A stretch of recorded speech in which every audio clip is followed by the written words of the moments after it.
Mesdames, Messieurs, bonjour. D'abord, oui, merci de me permettre de revenir dans le sud-ouest où je suis né. Je suis né à Revel, dans une ferme où papa faisait, soi-disant, du bon vin. C'était à Revel. J'ai fait des études ici à Toulouse, en mécanique des fluides. Je suis parti au Canada pour travailler à un moment donné sur la grêle, où j'ai démontré que l'iodure d'argent, ça ne servait à rien, que les canons par grêle ne servaient à rien. Je ne supporte pas les embouteillages, je ne supporte pas la pollution. Quand je suis revenu du Canada, on m'avait dit que la température allait augmenter de 1 degré, c'était en 1981. Et quand j'en ai parlé à mes patrons de thèse et autres, on m'a dit c'est des conneries ça, viens travailler avec nous, tu feras autre chose. Et j'y suis pas allé.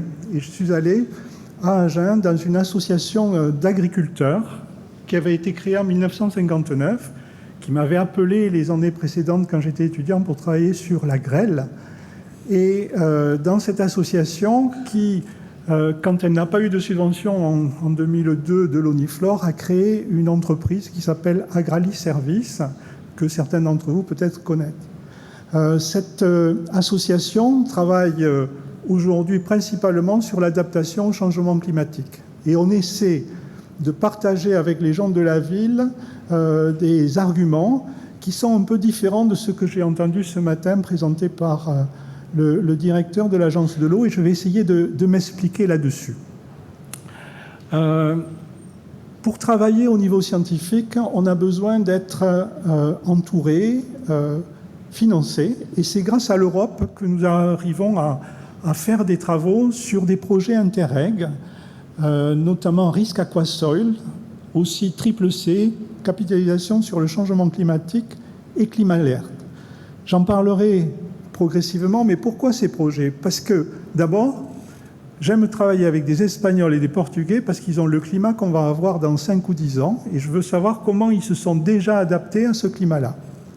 Est-ce que c'est l'eau, simplement, qui permet de s'adapter? Est-ce qu'il y a d'autres choses? Mais également, je veux travailler avec des Anglais, ça va se terminer, et des Irlandais pour comprendre comment leur cerveau a pu pondre une directive cadre de l'eau qui m'empêche de m'adapter au changement climatique. Moi qui me semble plutôt méditerranéen. Et donc, à travers un réseau climato, j'ai pu observer ce que m'avaient dit les Canadiens. Ils m'avaient dit la température va augmenter. C'est vrai qu'à partir de 1987, j'ai vu apparaître des choses. Mais pour s'adapter, il faut savoir ce que nous sommes capables d'accepter pour faire cette adaptation. Et dans notre équipe, nous avons une collègue qui est historienne, Julia Jam, qui a fait un travail l'année dernière dans ce projet que je vais rapidement résumer. L'idée, c'était de demander à des agriculteurs et à des maires de la Moyenne-Garonne qu'est-ce qu'ils pensaient de l'état du changement climatique et qu'est-ce qu'ils pensaient des solutions pour s'adapter. On a eu la chance d'avoir à peu près presque 300 agriculteurs qui ont répondu à cette enquête dans le cadre également d'un GIE thématico que nous avons créé il y a une quinzaine d'années. Et donc, qu'est-ce qu'ils voient dans les choses qui viennent apparaître? C'est que le gel et la sécheresse, gel parce que ça s'est produit ces 2 dernières années, sont les éléments qui aujourd'hui sont principalement, c'est quelque chose, il faut trouver une solution. Et pour les solutions d'adaptation qu'ils ont déjà mises en place actuellement, l'amélioration de l'irrigation, Agralis vit et est une des SARL en France qui est la meilleure, je pense, pour le pilotage de l'irrigation, avec des sondes capacitives. On les avait inventées avec des gens de l'INRA et de l'Université de Jussieu, mais on mettait tellement de temps à les développer que je suis allé les chercher en Australie, à Adélaïde, où ils irriguent la vigne et où j'ai appris, en disant que je travaillais pour des prunes, le pilotage de l'irrigation de précision. Donc l'eau, c'est certainement ce qui a été le plus travaillé ces 20 dernières années, pour piloter au plus juste. Également, certains ont changé de culture. Je connaissais plein de maïs irrigués dans la plaine de Garonne. Ils sont moins nombreux aujourd'hui. On est passé de la prune à la noisette. On pense à la pistache, aux amandiers. Les kiwis sont toujours là. Donc, il y a eu une adaptation. Et puis, qu'est-ce que demandent pour le futur les agriculteurs? C'est de l'eau. Pour s'adapter, dans les 10 ans qui viennent, s'il n'y a pas d'eau, ils ne voient pas de perspective. En deuxième, c'est des prix rémunérés, suffisamment rémunérateurs pour pouvoir passer et pour pouvoir investir. Ils ne veulent surtout pas d'aide, ils veulent du conseil également et des solutions pour la protection des gènes. L'eau demandée par les agriculteurs, et plus particulièrement l'eau de pluie, est-elle suffisamment disponible aujourd'hui et demain? M. Chauzy nous a dit qu'il allait y avoir 20-30% de moins de précipitations à l'avenir. Bon, regardons d'abord les températures. J'aime bien cet indicateur, c'est le nombre de jours où il fait plus de 30 degrés depuis 1951 sur Agen, où on voit qu'avant, en 64, en 76, il fallait qu'il fasse sec pour qu'il y ait un nombre de jours supérieur à 30 journées, pendant l'été de mai à septembre ou novembre. Aujourd'hui, 2003 a été catastrophique, mais cette année, 2022, on a été supérieur. Et donc, on voit qu'il y a une progression du nombre de jours de température élevée avec le seuil 35 degrés qui vient comme était 30 degrés il y a 40 ou 50 ans. Et puis, il y a 40 degrés qui pointent son nez. Donc ça, c'est une... Alors, pourquoi ça ne marche plus? Si, voilà.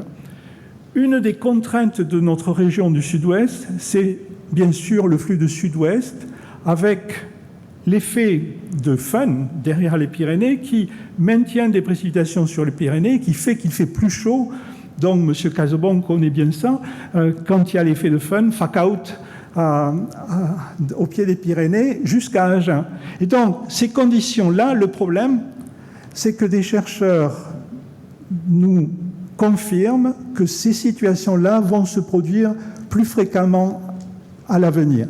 Parce que l'eau de la glace du Groenland qui fond va maintenir des conditions sur l'océan qui feront qu'il y aura des dépressions qui resteront sur place avec les ondes de Rossby associées qui feront qu'on a un flux de sud-ouest qui arrive plus fréquemment. C'est pour ça qu'à Noël, il faisait aussi chaud. Et donc, nous prévoyons, à partir de nos données et de cette hypothèse, que dans les 25 années à venir, on aura effectivement plus souvent des températures supérieures à 30 degrés, avec plus de 35 degrés, ce qui va augmenter les besoins en eau. Certes. Mais est-ce que ça veut dire qu'il n'y a pas d'autre chose qui vont se passer? Par exemple, ici, c'est l'image du 6 avril dernier, où on a une descente froide. On va en avoir une dans quelques jours, dimanche, lundi et mardi, mais qui arrive du nord-ouest. Donc, elle va se réalimenter avec de l'humidité de l'océan et elle nous fera de la pluie. Celle-là, qui était sèche, nous a fait du gel. Et donc, on travaille sur cette idée de prévoir le risque gel. Je parle du gel pour l'eau, parce que tout à l'heure, je vous expliquerai que l'eau est certainement un des meilleurs moyens pour réduire ce risque-là. Donc, sachez que dans les semaines à venir, ce projet ClimaAlert vous donnera accès, quel que soit le réseau que vous avez, à des solutions pour être alerté la nuit au moment où il faut démarrer la lutte. J'arrive à l'eau. Monsieur Chauzy nous a dit « les pluies vont diminuer ». Moi, je ne suis pas d'accord avec ça. Une atmosphère plus importante, avec des températures plus élevées, contient davantage de vapeur d'eau. Certes, je viens de vous dire le contraire. S'il y a le flux de sud-ouest, eh bien, de l'air chaud qui passe sur une mer froide du Portugal ne peut pas se charger d'humidité. Et quand cet air arrive sur nous, il est sec et on a l'effet de Fun. Par contre, quand ça arrive de l'ouest ou du nord-ouest en hiver, on va avoir des pluies. Et voilà les pluies relevées à Agen depuis 1870 ou 80. On voit quoi? Qu'il y a une variabilité avec des années sèches et des années pluvieuses. Et que les années sèches de ces 30 dernières années sont moins sèches qu'elles n'étaient dans les années 30. Ça veut dire que les années sèches ont un peu plus d'eau. Et à des moments, il y a un météorite qui explose en Sibérie en 1909-1908. Et donc, pendant 2-3 ans, l'atmosphère de la Terre est remplie de poussière, elle se refroidit, l'humidité ne peut pas y rester, ça précipite. On l'a eu également en 91 à la suite avec le Pinatubo, et on a 2-3 années avec de la grêle à ce moment-là. Et donc, pour moi, le futur, ce sera la même chose, avec des quantités de pluie qui tomberont aussi importantes, sinon plus importantes, mais variables, avec des cumuls Le problème, c'est qu'en 10 jours, on a à peu près la moitié du cumul de l'année qui tombe. Et si dans ces 10 jours, on en a 3 où ça fait le plein, eh bien, ça va ruisseler, on ne gardera pas l'eau. Et donc, il faut réfléchir à ça. Ensuite, j'aimerais revenir sur la présentation également de l'Agence de l'eau, et je suis d'accord avec tout ce qui est montré, sauf que la pluie efficace, pour moi, ce n'est pas la pluie qui tombe, moins l'eau qui s'évapotranspire. La pluie efficace, elle va sur la plante, et l'eau qui s'évapotranspire, elle vient comme un des sous-produits de cette utilisation de l'eau. Pourquoi ? Parce que si je raisonne avec uniquement les eaux qui circulent dans le fleuve, l'eau bleue qui nous tombe sur la tête, qui circule, j'ai 16% de ruissellement. Et c'est là où on se bat d'ailleurs l'été. Moi, je veux l'eau, je ne veux pas te la laisser, il faut en mettre davantage. Il y a à peu près 20%, 25% qui vont dans les sols, qui réalimentent les nappes alluviales ou nappes plus profondes, mais ça met du temps. Celles-là, on ne les voit pas, on n'en parle pas. Mais celle qu'on ne voit pas et dont on ne parle pas et que je vais vous parler, c'est l'eau verte, c'est l'eau qui s'évapore, c'est cet ETP qui fait que notre climat, un climat, notre douce France est douce parce qu'il y a 60% de l'eau qui tombe, qui s'évapotranspire ou qui s'évapore. Et de celle-là, il faut la préserver. Donc aujourd'hui, depuis le mois de mars, j'avais lu une publication qui parle de l'eau verte. Je me suis entendu dire à une conférence, vous êtes les agriculteurs, les maîtres de l'eau verte. Cette eau verte qui fait le climat, qui fait la pluie qui va se produire dans le nuage qui sera alimenté par cette eau verte. Et donc, eau bleue, dont on a parlé, qui est insuffisante au moment où il fait très chaud pour avoir suffisamment d'eau verte, et puis l'eau grise, dont on parlera juste après. Depuis 2006, nous avons décidé de travailler avec la ville, parce que seul agriculteur, on est isolé. La ville a autant besoin que nous de l'eau. Aujourd'hui, il y a des politiques qui plantent des arbres, et je leur pose la question, et l'eau, vous y avez pensé ? L'eau, c'est celle qui s'évapotranspire de votre vigne comme d'un arbre, et c'est elle qui récupère à peu près 50% de l'énergie solaire qu'elle transforme en frigorie, en froid. Et cet air froid nous tombe sur la tête. Je me souviens de Portugais qui disaient « on n'aime pas le gazon, on préfère des arbustes pour nous rafraîchir ».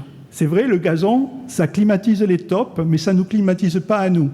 Donc la vigne, vous êtes parti à mi-hauteur de ceux qui pouvaient climatiser. Et la vigne est une des plantes les plus performantes pour produire de l'eau verte en conditions estivales sèches et chaudes.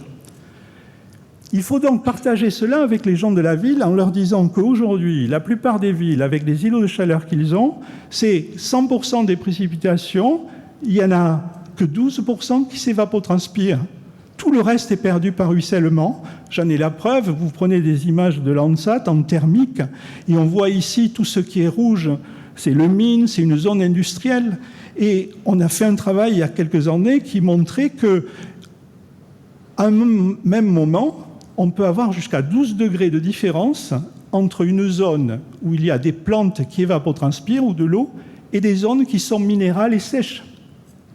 Et donc, pour mieux vivre ensemble, pour atténuer de quelques degrés l'amplitude thermique journalière, je vous affirme, il faut produire de la biomasse alimentaire et accroître la biodiversité grâce à l'eau. Et l'eau, on est dans une région où on a deux mers, la mer Méditerranée d'un côté, l'océan Atlantique de l'autre, et à la confluence, on peut avoir, sur les montagnes, c'est les pluies cévenoles, nous, c'est des confluences qui peuvent produire des pluies avec des abats d'eau dont il faut garder cette eau.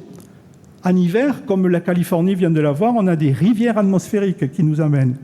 Faisons en sorte d'avoir, au niveau des sols, des choses qui permettent de garder cette eau. Si vous labourez votre vigne, la terre va partir avec l'eau.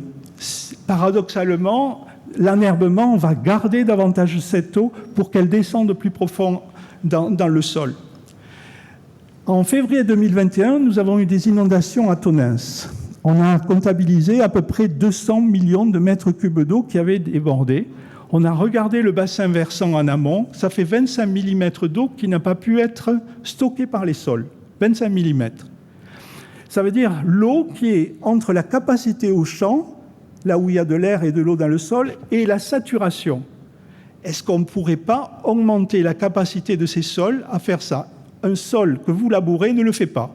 Il stocke 5-6 mm dans cette tranche-là, alors qu'un sol enherbé va en stocker davantage. Et puis ensuite, il faut penser à ce fait qu'en 10-12 jours, on a 50% des pluies qui vont tomber. Donc les premières conclusions, pour moi, la ressource en eau bleue, dans nos régions, elle est garantie pour longtemps. Elle pourra assurer nos besoins vitaux et ceux de la biodiversité qui devra s'adapter à la progression des températures à peu près de 0,5 tous les 10 ans. Cette variabilité des pluies, elle s'accroît avec des périodes de sécheresse plus prononcées du fait que la température moyenne progresse. 2021 est une année pluvieuse, 2022, une année sèche. On a l'illustration de la variabilité qu'on va avoir à l'avance et on a eu la chance d'avoir 2021 avant 2022 de manière à pouvoir passer à travers ou juste. Pour garantir les eaux vertes, il faut réduire les flux de ruissellement lors d'épisodes de pluie intense, favoriser leur infiltration, je vous l'ai déjà expliqué. Malheureusement, c'est souvent les pessimistes qui emportent tout ça. Et nous sommes gouvernés par des principes anglo-saxons nordiques. Très peu de personnes se sentent concernées par le stockage de l'eau.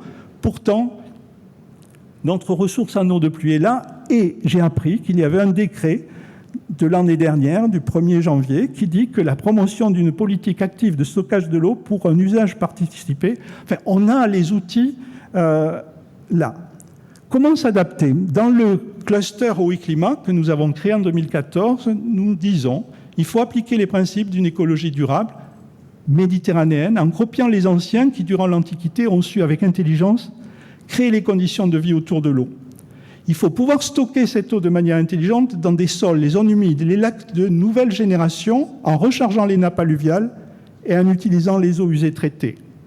Il faut économiser cette eau tant qu'il ne va pas faire plus de 33-34 degrés. Les Anglais me disent 27 degrés, les Espagnols jusqu'à 38-39. Donc une fois qu'on a économisé cette eau, je me sens hors la loi de vous dire que les jours où le préfet vous dit il ne faut pas utiliser de l'eau pendant les 3 prochains jours de canicule, je voudrais qu'au contraire, il vous envoie un mail en disant pendant ces 3-4 jours, avec toute l'eau que vous avez économisée et stockée, amenez-la au pied de vos végétaux pour que ça évapotranspire, pour que ça rafraîchisse la température, que ça fasse de la vapeur d'eau qu'on respirera plutôt que de l'ozone qui nous tuerait. Et donc, je vous l'affirme, 2021 par rapport à 2022 illustre cela. On a 200 mm de différence à peu près de pluie, c'est 4 degrés de moins de température. Alors, des solutions. Il faut être réaliste dans ce que je vous dis. En Lot-et-Garonne, on a déjà un lac de nouvelle génération qui, comme principe, va chercher de l'eau à 1,50 m là où il y a de l'oxygène pour que dans la rivière en aval, il y ait de la vie. Il a un bassin de décantation pour qu'il y ait moins de nitrates dans l'eau en aval, pour qu'il y ait une meilleure qualité de l'eau. Ce lac existe, il fait 800 000 mètres cubes. Il est utilisé pour l'agriculture, mais aussi pour réalimenter la rivière en aval. Et cet été, il avait encore de l'eau au mois d'août. On nous dit toujours qu'un lac, ça évapore. Mais il n'évapore pas plus que la prairie ou les bois ou les champs qu'il y aurait, sauf bien sûr si tout était mort. Ça crée 1000 fois plus de biodiversité que ce qu'il y avait avant. On peut limiter ça par la présence d'arbres. Mais c'est sûr qu'à l'avenir, ces lacs, peut-être, seront les lieux où il y aura des pompes solaires qui viendront là. L'autre piste que nous avons à Lot-et-Garonne, ce sont les nappes. Dans les années 90, avec l'aide de l'agence, avec la DDA, avec le BRGM, nous avons travaillé sur est-ce qu'on peut mettre dans ce panier percé qui est donc les nappes alluviales de l'eau. Eh bien, on avait répondu 50% est récupérable à peu près 3 mois après. Et donc, nous faisons en sorte que quand l'hiver n'est pas assez pluvieux, de travailler sur la réalimentation. Et là, vous voyez un profil qui a été fait sur la Garonne, les nappes alluviales, où on voit au fond des graves lacs ou pas, dans lesquels il y a 15% d'humidité, 15% de vide qui peut être rempli par de l'eau ou par de l'air.